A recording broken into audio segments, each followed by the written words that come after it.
ಸ್ವಾಮಿಯವರ ನಂತರ ಜೆಡಿಎಸ್ ಪಕ್ಷಕ್ಕೆ ತಾವೇ ಉತ್ತರಾಧಿಕಾರಿ ಅಂತ ಬಿಂಬಿಸಲಾಗ್ತಿದೆ ಸರ್ ಪಕ್ಷದಲ್ಲಿ. ಇಲ್ಲಿ ಪ್ರಶ್ನೆ ಉತ್ತರಾಧಿಕಾರಿ ಪ್ರಶ್ನೆ ಅಲ್ಲಣ್ಣ.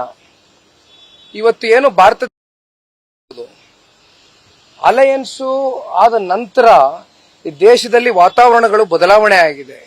ಪ್ರತಿಯೊಬ್ಬರು ಕೂಡ ಪರಸ್ಪರ ನಾಯಕರುಗಳು ಇವತ್ತು ನಮ್ಮ ಉತ್ತರ ಕರ್ನಾಟಕದಲ್ಲಿ ಇರ್ಬೋದು, ಹಳೆ ಮೈಸೂರು ಪ್ರಾಂತದಲ್ಲಿ ಇರ್ಬೋದು, ಅನೇಕ ಜನ ಹಿರಿಯ ನಾಯಕರುಗಳಿದ್ದಾರೆ, ಅನುಭವಿ ನಾಯಕರುಗಳಿದ್ದಾರೆ, ಯುವಕರು ಕೂಡ ಬಹಳ ಜನ ಇದ್ದಾರೆ. ಇವತ್ತು ನಮ್ಮ ಪಕ್ಷದಲ್ಲಿ ಒಂದ್ ಕಡೆ ಶರಣ್ ಗೌಡ್ರ ಅಂತಕ್ಕಂಥ ಯುವಕ ಇದ್ದಾರೆ, ಒಂದ್ ಕಡೆ ಹರೀಶ್ ಗೌಡ್ರ ಅಂತಕ್ಕಂಥ ಯುವಕ ಇದ್ದಾರೆ, ಇನ್ನೊಂದು ಸಮೃದ್ಧಿ ಮಂಜುನಾಥ್ ಇದ್ದಾರೆ, ಈಗ ಮಲ್ಲೇಶ್ ಬಾಬು ಅವರು ಸಂಸದರಾಗಿ ಆಯ್ಕೆ ಆಗಿದ್ದಾರೆ.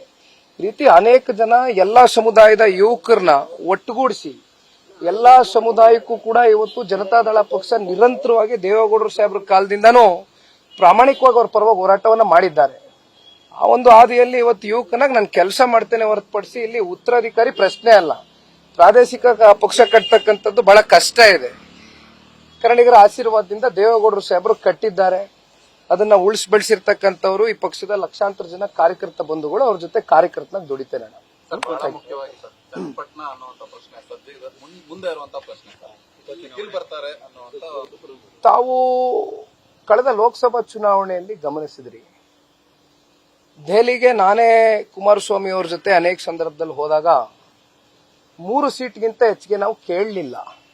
ಬಹುಶಃ ಅದು ರಾಷ್ಟ್ರದ ಚುನಾವಣೆ ಆದಂತ ಹಿನ್ನೆಲೆಯಲ್ಲಿ ಹೆಚ್ಚಾಗಿ ಒತ್ತಡವನ್ನ ಮಾಡಬಾರದು, ಜೊತೆಯಲ್ಲಿ ನರೇಂದ್ರ ಮೋದಿಜಿ ಅವ್ರನ್ನ ಮತ್ತೆ ದೇಶದ ಪ್ರಧಾನಮಂತ್ರಿಗಳಾಗಿ ನೋಡಬೇಕು ಅಂತಕ್ಕಂಥದ್ದು ದೇವೇಗೌಡರ ಒಂದು ಅಭಿಲಾಷೆಯನ್ನ ವ್ಯಕ್ತಪಡಿಸಿದ್ರು.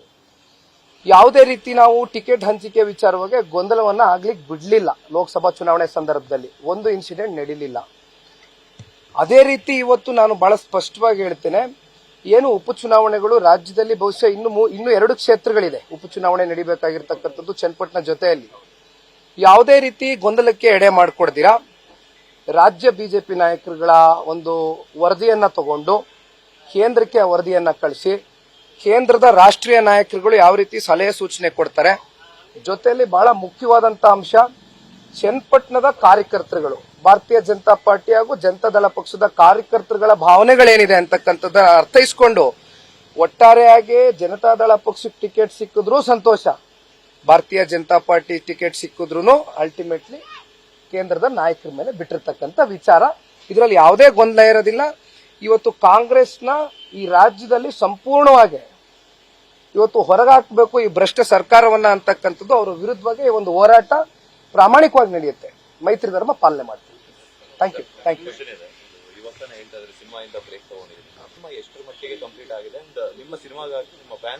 ಸುಮಾರು ಒಂದು 40ರಿಂದ 45 ದಿನಗಳ ಚಿತ್ರೀಕರಣ ಆಗಿದೆ ಅದು.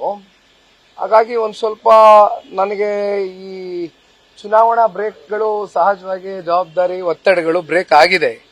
ಹಾಗಾಗಿ ಅದು ಕೂಡ ಮುಂದುವರಿಸಿ ಮುಗಿಸ್ತಕ್ಕಂಥದ್ದು ಮುಂದಿನ ದಿನಗಳಲ್ಲಿ ಹೇಳ್ತೀನಿ. ಅಲ್ಲ, ಇನ್ನೂ ಸಾಕಷ್ಟು ದಿನ ಇದೆ, ಹೇಳ್ತೀರಣ್ಣ, ಮುಂದಕ್ಕೆ ಹೇಳ್ತೀರಾ. Thank you. ನ್ಯೂಸ್ ಫಸ್ಟ್ ನಿರ್ಭೀತಿಯಿಂದ ನಿಮ್ಮ ಪರವಾಗಿ.